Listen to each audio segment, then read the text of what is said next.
time to talk business with our partners 2 Degrees.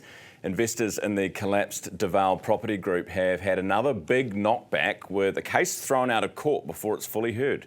BusinessDesk has more, and Garth Bray is with me now. Hey Garth. Hey Ryan. What's happening with Deval? Right, well, with the investors, this is a group of about 25 people that had invested in part of the business, and they were basically trying to take the regulator, the Financial Markets Authority, to court to say, you didn't look after us. If you think we're nearly a year ago that they raided the homes of the founders and put the whole company into statutory management effectively and took it over.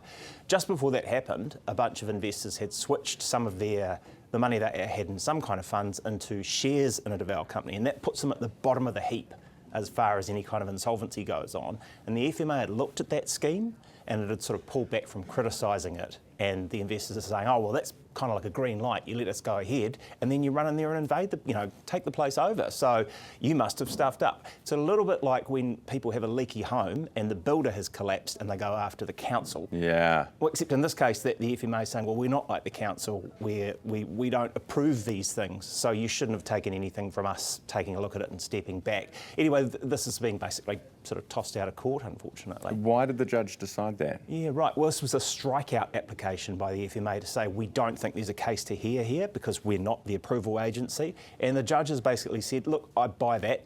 If we allow for this to be even considered and tested, what we're saying is there's effectively like an insurance scheme there for some investors that everybody winds up paying for, and I don't think that's what the law is all about. And also, look, you weren't dealing with the FMA, they were talking to this company. So I don't think there's anything to be seen here. It's another blow for these people who have got spent millions and potentially lost millions. Yeah. And now they're going to have to think, well, do we want to spend more money to appeal this and take it even higher? Right.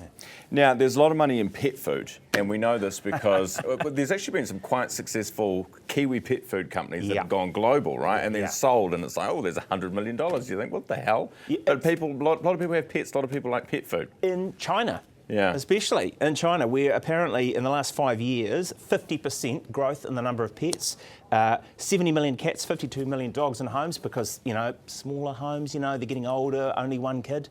So Gumball, which is this huge Chinese pet food firm, about 70 billion they're worth, they're looking at a factory here in Auckland. We've gotten wind of the fact that they've had their execs sniffing around there. They've registered a company here. This is part of this long-running business of food investigation that BusinessDesk has been doing. Worth a look if you want to deep dive into that.